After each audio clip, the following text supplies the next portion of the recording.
Hello, my name is Jacqueline Peterson, and I'm here to give my point of view of the interview that I had with Jehovah's Witnesses.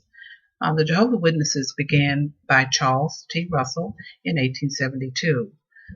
During this time, which was about 5 years out of the Emancipation Proclamation, Mr. Russell had difficulty with the doctrines of eternal hell, and his doctrine came to deny the Trinity, the deity of Christ, and the Holy Spirit. During our interview, three of the questions that I chose to ask, I'd like to point out. One question is, who is God to you?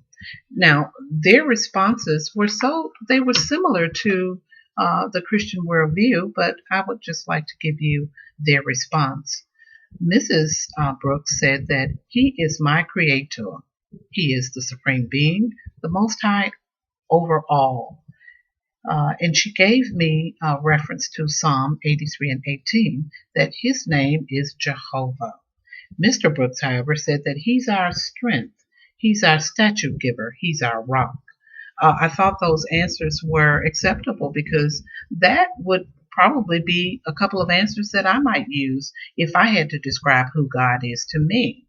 Another question was, what is your view of the Christian Bible?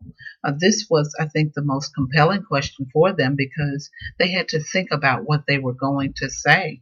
And it didn't take long for the response to come from Mrs. Brooks. She said that we believe the Bible is inspired of God, and according to 2 Timothy 3:16, that it is beneficial for teaching.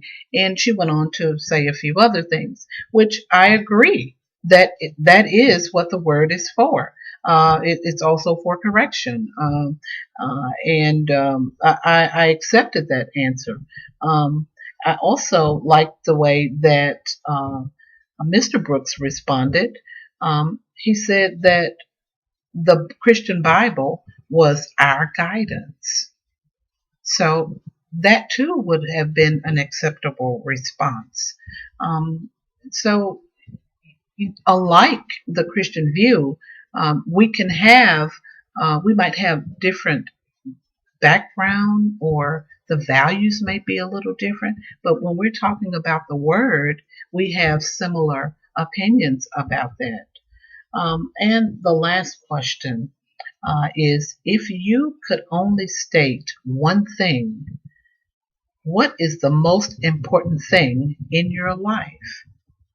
Both of them replied that God was the most important thing in their life, and that they tried to live their life so that they reflected that in everything they did. I too agree that that is what we too should do. God should be first in our life.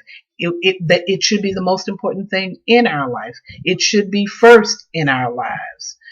However, I cannot respond for anyone else, but I would hope to think that God would be pleased with me and where I have placed Him in my life. In closing, I would like to say that these were two beautiful people with two beautiful spirits. I'm glad to have had the opportunity to get another worldview of another faith, and I hope that you've enjoyed my presentation. Thank you. Be blessed.